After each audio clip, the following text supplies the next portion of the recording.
Aries, the first of the zodiac signs, known for their eagerness and competitiveness and leadership, but also known for their short tempers. Welcome to a new D&D Daily Series build. This one is going to be one build for each of the zodiac signs. And as always, Aries leads the way. This series was brought to you by our school community, Dungeons & Dragons lovers. We ran a poll to see which series people would like to see the most, and this is what won. So if you want to have more say in what kind of videos we produce, come join the community. That's where we're all hanging out, and that's where you can find games with people like me. Hope to see you there. You can find the link in the description down below. This is a good point to mention. I'm doing some different rules for this series. One is point buy is what I'm going to be doing instead of standard array. That allows me to fine tune it for what Aries would be. And while I'm talking about rules, I've expanded out of the 2024 Player's Handbook. I can use anything from anywhere as I see fit, so long as I think it's reasonable that you guys would be able to use it too. If Aries had a motto, it would be action over hesitation. They like to move forward. And I want to give a couple bullet points of things that inspire build ideas. So Aries are the ram. So that animal, the ram who charges forward and slams into problems head first, that's going to be part of our inspiration. They're also a fire sign, if we can find anywhere to mix that in. And then we got the personality traits. They're the initiators. They like to go first. They like to lead the team. And they have a problem with anger. And I don't know about you, but when I hear they have a problem with anger, one class comes to mind right away, the Barbarian.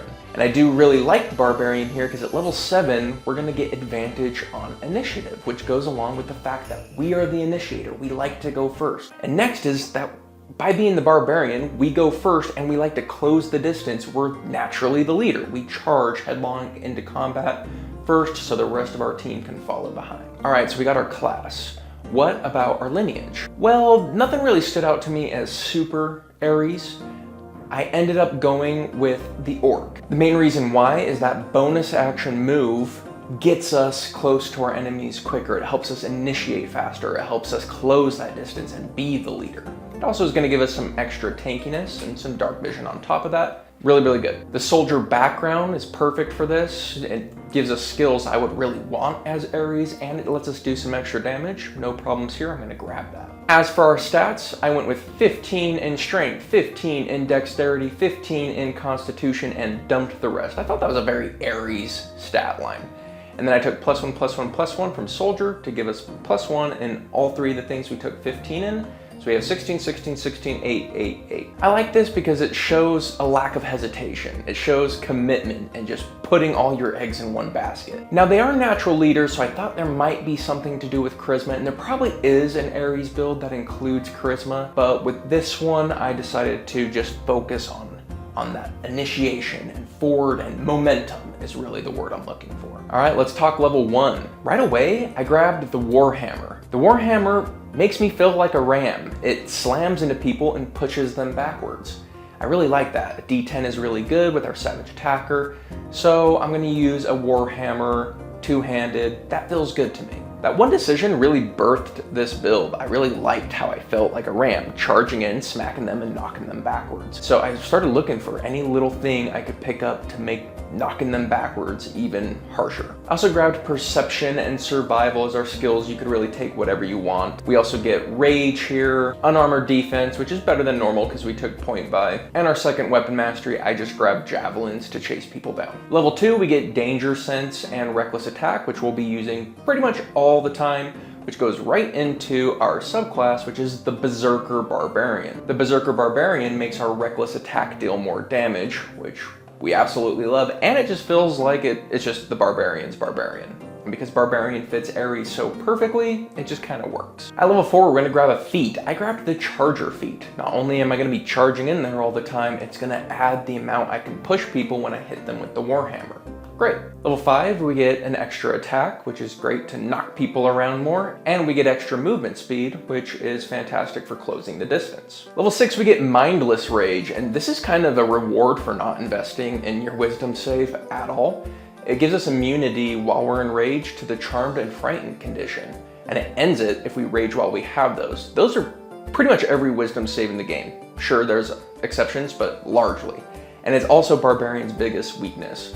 So this feature is potentially the best feature that comes from being a Berserker Barbarian. It's really, really good. And I like it that it makes it so we can't be stopped. We are momentum incarnate. We are charging them down, and where they used to be able to scare us away, now we are unafraid and undistracted. I really like how that represents Aries. Level 7, we get Feral Instinct and Instinctive Pounce. I love both of these. Feral Instinct is going to give us advantage on our initiative. This is what I talked about beforehand.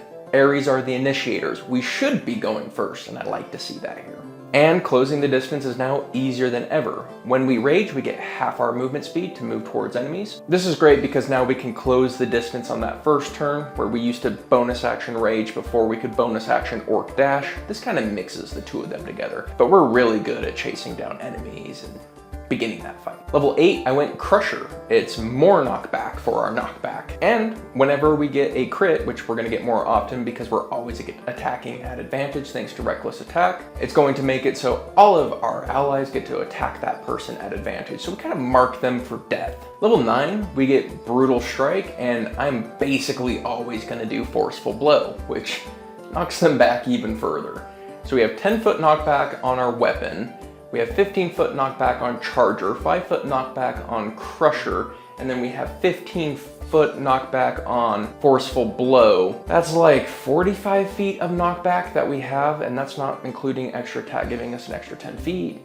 Another Crusher, like geez, this guy's knocking people all over the place. Pretty fun. Level 10 is an awesome feature. This is Retaliation. It comes from being a Berserker Barbarian, and it has great synergy with Push, because when an enemy hits us, we can reaction hit them right back. And we can push them away. So if they used all their movement to get to us, very possible if we knocked them 45 feet away, they get close to us again, they hit us, we hit them right back. Now they got pushed back 10 feet, and maybe they can't finish all their melee attacks against us. That's pretty cool. And I like that Aries version of defense is just more offense. Level 11 gives us Relentless Rage, which is when we're raging, we get killed, we basically get a second burst of HP and can keep on fighting. Really great for just, hey, we're never gonna stop, we're always gonna charge forward. And because most people don't go past level 11 in any of their campaigns, I do feel like this is a good place to end it. You get the idea, you understand the flavor, but let me know if you guys are really upset about me not going to 20. I think I'm gonna do this series at stopping at 11,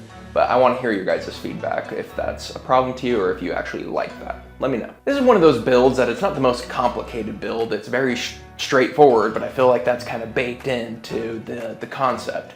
And I am really excited to visit each of these 12 zodiac signs. The next build in the series is going to be Taurus, so if you are excited to see that, go ahead and hit the subscribe button so it pops up when the time comes. I want to give another shout out to our community, Dungeons and Dragons lovers. If you want to see the written version of this build and the character sheet PDF, you can find it there, as well as a bunch of awesome people to play and talk about D&D with. But with that, my friends, I will see you on the next one. Peace.